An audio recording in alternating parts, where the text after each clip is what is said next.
Hello and welcome to Round the Table with CulinArt. My name is Matt Santarpia and I'll be your host, leading you through this very, very special edition. And we're honoring the people behind the food at CulinArt Group, the lifeblood and the heart and soul of the company. And that's what we're doing on this new episode, celebrating Chef Appreciation Week. Without any further ado, I'd like to introduce our Round the Table guests for today's special episode. These are all chefs, so I'm very excited. I'm also very hungry. Peter Klein is CulinArt's Director of Culinary Development, a friend of mine for many years and leads our culinary efforts. Henrick Chen, our Executive Chef at KO Academy, which is in Westchester, New York, which is the country's largest private Japanese school, which is interesting.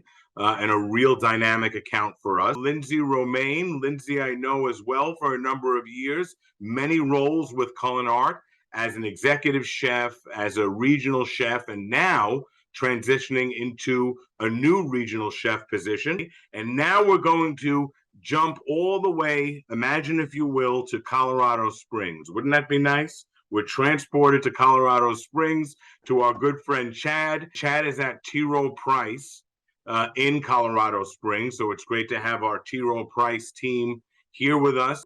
So, Peter, I'll start with you. The theme of Chef Appreciation Week for 2022 is celebrating community through food. And looking at your background, and I'd love you to tell a little bit about your career history and your journey, how you found CulinArt. Peter, what does that mean to you, celebrating community through food and sharing your own personal insight, my friend? Well, I think, as a chef, first and foremost, throughout my career, food is something we share, with our families, our friends. It is very communal to start with. And I think, us being chefs, we're very much in tune with that. And it's it goes into your soul, really, you have to have passion and a drive to do it, and an understanding of, that's what happens, especially during my career. I got to work with such amazing chefs throughout my career, and at CulinArt Group, especially, I love my role because I get to meet new chefs all the time, work with them. There's always something new you learn from, your chefs that you work with, regardless. You can never stop learning in this industry. And that's, the best exciting part of it. So, and I've worked with, Chef Lindsey, of course, and Chef Henrick, Chef Chad. We haven't had the opportunity to, but I hope to get out to Colorado Springs. I joined CulinArt about 8 years ago. I was transitioning out of, I've been in a hotel restaurant business my entire career. I had my own restaurant in New York City for 10 years. And I was looking for something a little bit different. And it's funny because I was interviewing with CulinArt at the time, which was privately owned. And I was also interviewing with Compass Flick at the same time. And, I went with CulinArt because I'm like, I really loved the culture, the food first, the president, vice president, World Culinary Institute of America graduates. So it really drew me into the company. And now here we are, part of Compass. Well, that I remember when you did join, and was a big get for us because we wanted someone from that retail, a la carte, cutting edge cuisine. Peter operated a restaurant in Manhattan, which has got to be the most challenging hospitality avenue in the country is Manhattan. I want to jump to Lindsey. Lindsey, what can you share about your journey with your culinary experience, if you will, your time with CulinArt, and what that means in celebrating community through food? My journey with CulinArt, I'll start there. I started with CulinArt in 2016. I actually started working for Chef Peter Klein. I was his assistant. We did a multitude of things while working for him. And it was one of the best experiences of my life and made me into the chef that I am today. And being with CulinArt over the past since 2016. I've learned so much just about the culinary industry as a whole. Leaving culinary school, I went to the French Culinary Institute in New York. I was very dead set on restaurants. And when you leave culinary school, it's like restaurants, restaurants. That's where you want to be. And CulinArt sort of opened my career up into, oh, I don't just have to work at a restaurant. I can work in a private school, the largest Japanese private school in the country. I can work for Charter Spectrum, one of the biggest communication companies in the country. Like, it doesn't end at restaurants. And that's really one of the biggest things that has helped me throughout my career working for CulinArt and making sure that I'm following not only my passion, but also what truly makes me happy. So I went from working with Peter Klein to being the executive chef at Charter Communications, and now I'm the regional executive chef for the Northeast region of CulinArt.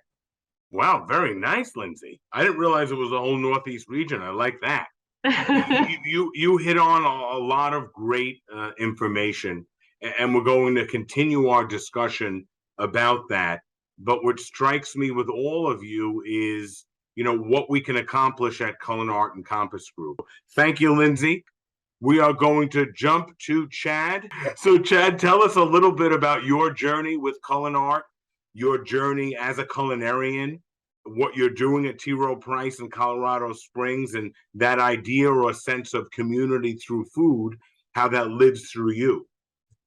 Well, let's see. I've been in the culinary field for a little over 30 years. It started off back in when I was in the Air Force back in like 91. Well, we thank you for your service. My gosh, that's wonderful. I started off there. I was a cook / chef there because there's at the time there was two different things. You could either be a cook, and then you take their like, it's an equivalent to a culinary school or a culinary academy, and then you can move up into like the chef role, which I ended up doing that anyway. So I did that for about 5 years. That's how long I was in the service for. And I've cooked food in places like Brazil, Spain, over in Kuwait during Desert Storm. So I got to see a lot of the different cultures. But after, before I got out of the service, I took up Uncle Sam's gracious, he'll pay for some schooling. So I went to culinary school in Washington State. Actually, I went to the Washington State universities where I did their culinary program, and I got certified and all that kind of good stuff before I got out. And then after that, I've worked for hotels, restaurants. I've even actually back, I don't know how far back, if I'm not mistaken, Bon Appetit, isn't that part of under the Compass umbrella? Bon Appetit is a Compass company, correct? One of the largest, actually. In your Est, right? Yes. Another Compass company, one of the largest. So after I got out of the service, I went and I became the kitchen manager, executive chef for the Olive Garden at one of the restaurants here in town. And after I left there, I went and jumped on board with Bon Appetit for about a year, and then Ures took over that they outbid them. And so I don't know how far back or how soon they became under the Compass umbrella, but this was back in 2000 to 2002, I believe it was. Sure. And then after that, I've worked for companies like Sodexo. Actually, I've worked for Marriott Hotels. I've worked for a variety of restaurants and came across CulinArt. Actually, to be honest with you, they actually sought me out. They saw my resume on Indeed, and it happened to be they reached out to me. But it was kind of a cool thing because I was actually I was working for a place called Caraba's Italian Grill, and I was running their kitchen and stuff. And I was actually seeking to leave. Been with CulinArt for about 2.5 years. It'd be 3 years in January, and I'm loving it. It's a great company. I really like how they incorporate the culture of cooking, the passion for cooking, and what we're talking about here. The community through food. Food through community. Out here, we've done some things with local restaurants. We've brought them in just to sample some of their give out samples to some of the client, the clients and stuff like that. And it really is true. Is food is pretty much to everybody's heart. Thank you, Chad. Henry, we're going to jump up to you. Henry, thanks so much. Maybe you can share some of your career journey with CulinArt and Compass Group and talk to a little bit about how that theme of celebrating community through food holds true for you.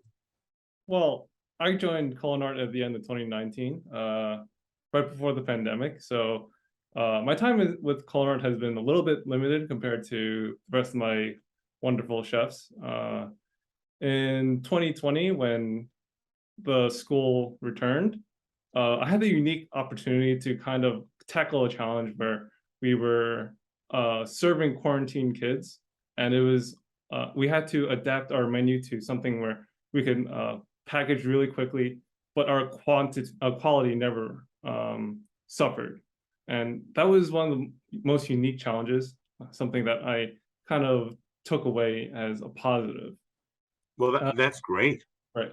But in other CulinArt, only things that I worked with CulinArt was opening up, actually working with Chef Lindsey and Chef Peter at Spectrum. It was a very unique, again, a very cool opportunity to see how CulinArt opens up a very high-end kitchen. I would say it was one of the most memorable things I've done. And Chef Peter is really, really cool. He taught me a lot. I thought I knew how to make salsa, and then he said, try it my way, and I was like, I fell in love with that salsa. And you haven't looked back since. I have not looked back since. Chef Peter is actually the person who interviewed me when I joined CulinArt for my tasting. And one of the most important things I took away from the interview was that CulinArt was always had my back. I wouldn't be jumping into the job like by myself. It would be something that Chef Peter had my back in with Webtrition, and something that I could adapt to my menus. Something that's very healthy and nutritious, yet exciting with their flavors. That's terrific, Henry. And it's that support that makes us successful. In our culture and our society, when humans break bread, it builds that sense of community. That's really when we sit down, we take a breath and speak to one another. It's probably our most social aspect of the way we lead our busy lives right now. So that breaking bread does build community. And we learned a lot through COVID, didn't we? How when that's taken away because of a horrible pandemic, and it was the right thing to do, we saw how both personally and professionally we suffered, right? Because we missed that communal aspect, and we realized just how important it is. And it put all of you on those front lines and talking about culinary and talking about feeding us and keeping us safe. All of that is very important. So, Lindsey, what did that teach you coming out of COVID, reopening now, thank goodness, up and running from a cultural standpoint and from a culinary standpoint? Absolutely. I agree with everything that you just said, Matt. If we're talking about culturally, the elbow touch that chefs do in the kitchen, that became a thing outside of the kitchen, because we weren't allowed to shake hands anymore. And like, if you walk into a kitchen and a chef is, arm deep in mixing some salad, or, they're cutting chicken, like, the respect that you give to a chef when you walk into their kitchen, hey chef, how's it going? And you just do an elbow. And culturally, when 2020 happened and everyone went into lockdown, we weren't allowed to shake hands anymore, and touching elbows became a thing culturally that I registered in my mind, and I see my fellow chefs smiling. Like, it was like a thing that we all noticed, that it was like, oh wow, now everyone's touching elbows. We've been doing that. Once again, we're cutting edge. Yes. But if we're talking about, to answer the second part of your question, Matt, culinary wise, in a post-pandemic world, I would just really, coming out of lockdown and revamping the way we plan our menus and the way we serve our guests. I can speak to just the technology aspect on our end at Charter, and having apps such as Eatify in our cafe and adjusting our menus to Eatify and adjusting the way we even serve our guests.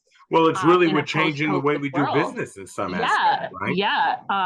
So, it's now very specific with what we're menuing and how we're menuing it, because we're not verbalizing it to our guests anymore. Our guest has to read an app and say, oh, this, I'm not quite sure what gochujang paste is. I don't really know what that is. And they can't then go talk to our team members, say, what is this? They have to read it in an app. And it's great in the sense of we are adapting to a post-COVID world, but it's also teaching us how to use the technology to our advantage in that sense as well. And I've really challenged myself in a post-COVID world, and I feel like I've come out stronger as a chef and as a person. Even when it came down to wearing masks, when everyone was wearing masks, pre-vaccination, like even just sitting down with the team at family meal and just having to space out and not being able to talk to your team members in a normal way that you would do in a pre-COVID world, it definitely has been an adjustment. And I do have a shout out, Chef Henrick. And I share the same culinary school. I think he forgot to mention that. Oh, so we have that look kind at that. Of bond. So he forgot to mention that, but he went to FCI too, and we kind of bonded in that sense. Peter, what are your thoughts on that, what we learned about building community through food, about sharing now that we're reopened? And how did that take on a different meaning for you from a culinary standpoint? Well, I think because, other challenges, right, were, there were chain supply issues with food, right? Sure. So, and now we're also going through inflation. So, as I do, I basically, for all our new openings and just, incentives in general, we do bi-monthly culinary meetings with, inviting everybody.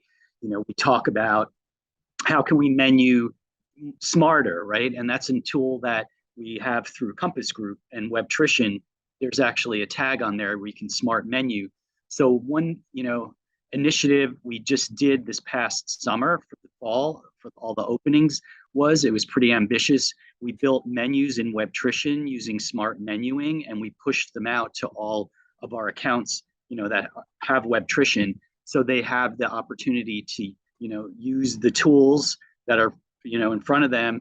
And however, we also provided them with, menu options that they can just pull from. So I think that's been a really good, exciting thing that we can do, for our entire company. I find, Webtrition is an absolute great resource, that we have at our fingertips as chefs. So, I'm always a proponent for it. We have, we build recipe database. CulinArt has, thousands of recipes. I've vetted pretty much most of them myself, or with, I've worked with the chefs. Lindsey, of course, has helped, and our regional chefs also are involved, in the process of developing recipes. We cook from the heart, and, even if it's one person comes back and, gives us a compliment, it's really felt wholeheartedly, that, they appreciate what we do and, can verbalize it to us. Thank you so much, Peter. Yes. Henry, I'm going to jump to you for a moment. Let's talk about, chefs who have inspired you. Oh, I definitely have a chef that I always look back to fondly from my alma mater. His name is Chef Jeffrey Butler, if I could drop him. He definitely put me on a road where I used to think that I knew what was right, but he, in a very, very not so kind way, told me that you should shut up and kind of open your eyes. He set me on this path where I kind of I took a little bit from everyone I meet, whether it be like a cook, a utility worker, or a cashier. I just try to talk to them, get to know them, take something away as an experience from them. I try and grow myself like that now. And now I apply that to my staff, where I have a Peruvian chef who works with me, Chef Eric Rosado, and we're like, you know what? Let's try and put more influences of your background onto the menu, rather than just Japanese food all the time, or your nutrition stuff. Henry, thank you. So, Chad, I'm going to ask you a similar question. In your career, from a culinary standpoint, we're celebrating the fabulous chefs that make up our company. Who's inspired you even before you decided to join the culinary ranks, if you will? Well, okay, that goes back to probably when I was like, man, about 5 or 6 years old. I've always had a thing for food, and it was just some people are born to do it, and I think that was my calling, to be honest with you. And I was always infatuated with watching my grandmother and my mom cook, and they weren't chefs, but man, I can tell you what, they can throw down in the kitchen, and I just always liked watching them. And then when I was able to join in and help, hey, come on in and you could stir this or flip this or whatever the case may be, toss a salad or something like that. And I thought it was the greatest thing. I was like, oh gosh, hey. And then just from everything, then I just had that passion for food. And then once I got into the service, he was a senior master sergeant, which his name was Richard Schofield. He had a way of teaching you things that you're like, wow, this makes a lot of sense, or hey, try it this way, just put your own little, like, what do you call it, your own take on it, or your own spin on it, your signature on a dish that you're making. Culinary and cooking, man, it's what does it call it, this variety is a spice of life. There can always be improved, well, they could be also not improved, obviously, if you do something wrong. But I don't know, it's just one of those things. And he really inspired me, and he showed me how to, hey, look, if you go in there with an open mind and a willing to learn, which I think I'm going to touch base with what Henry said. I mean, it's always a learning experience in the culinary field. And I'm always willing to learn, hey, because you could be in this business for 30, 40, 50, 15 years, 5 years, or whatever. There's always something to learn. There's always somebody, a chef, or even just your regular grill cook, or even might teach you something. And it's just having that open mind and embracing it, and maybe sharing it with other people. Hey, look, try it this way, because this is how I was shown. Wonderful, Chad. Thank you. Lindsey, how about you? Anyone that you can think of that has inspired you from an early onset of your career to really go after this with gusto? There's a few people, Matt. My grandfather was a chef, and he worked on ships throughout the Caribbean, big oil tankers, and he was the chef on ship. Yeah, that was his career choice. And a lot of my childhood was spent in the kitchen with him.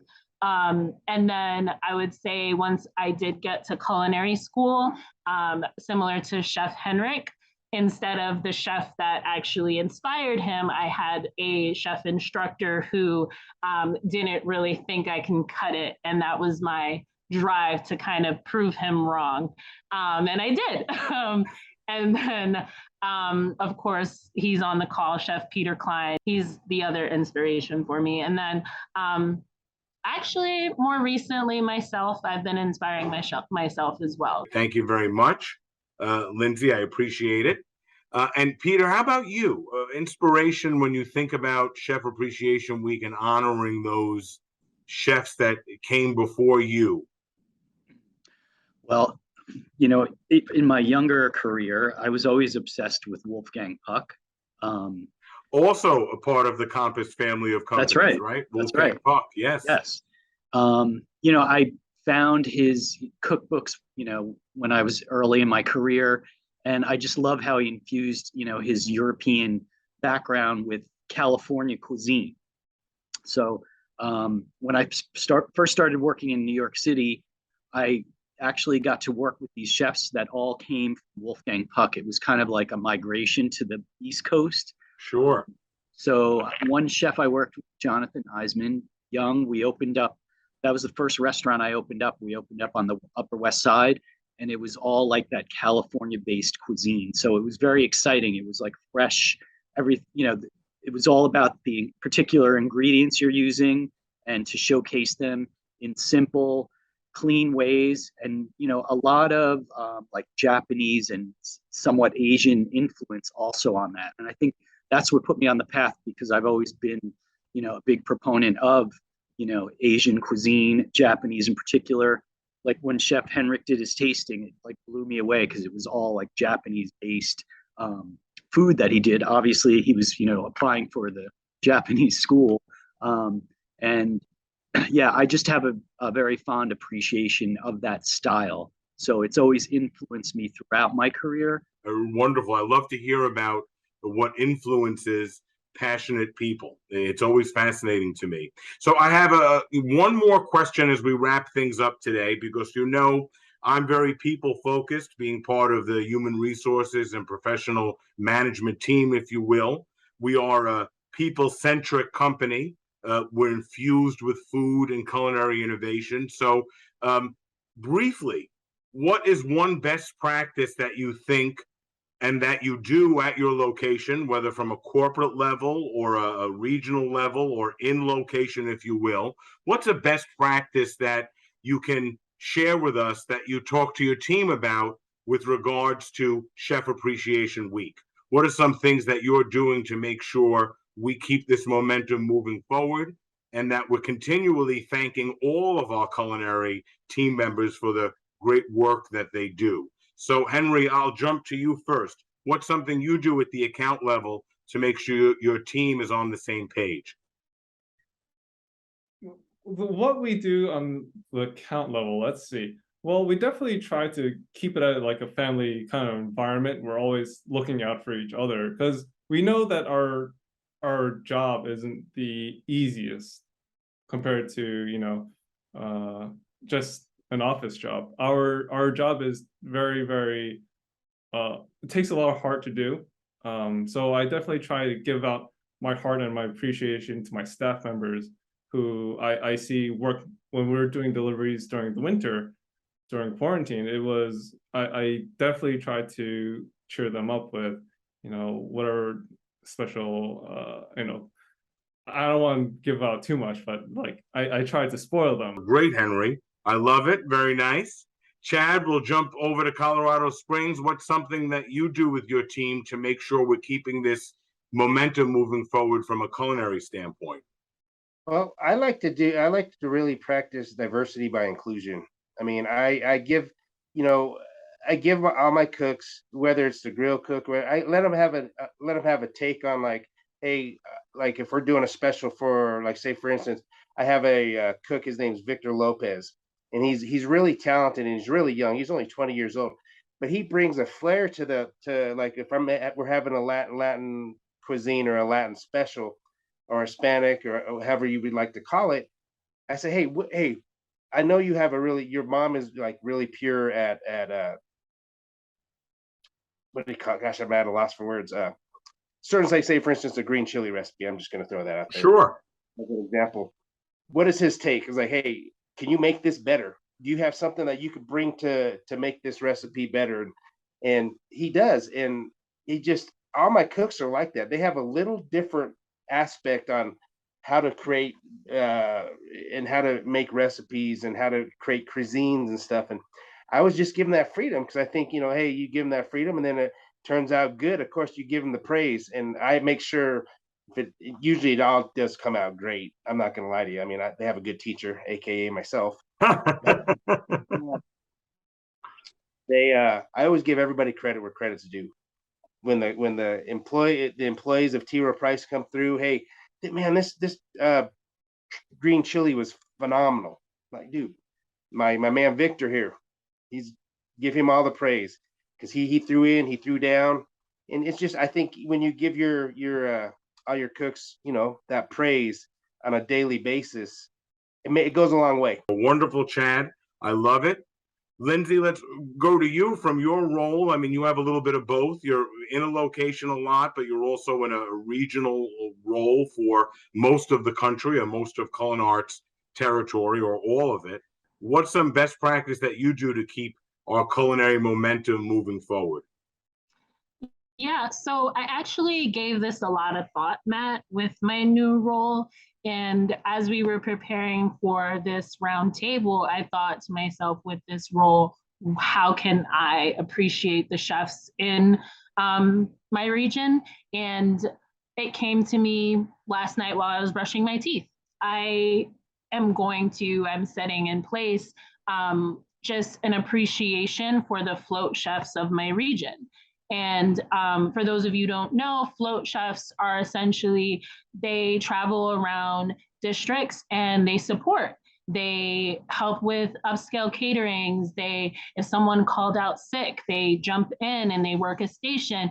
And while I was the executive chef at Charter, the float chef for George Kirby's region, Chef Schmitty, he was a lifeline for me at times. And this is going to be my way of showing an appreciation for him, and as well as the float chef for Hillary Ham's district. And moving forward, I want to make sure that year after year, I'm showing them not only the executive chefs appreciation of my region, but also the float chefs, because they are the unsung heroes of executive chefs. I love it, Lindsey. That's a good best practice. Wow, everyone's been great so far. So, Peter, what's something in your role, and again, you're looking at the whole picture for the entire company, what's something that you're continually stressing to keep, again, our momentum moving forward?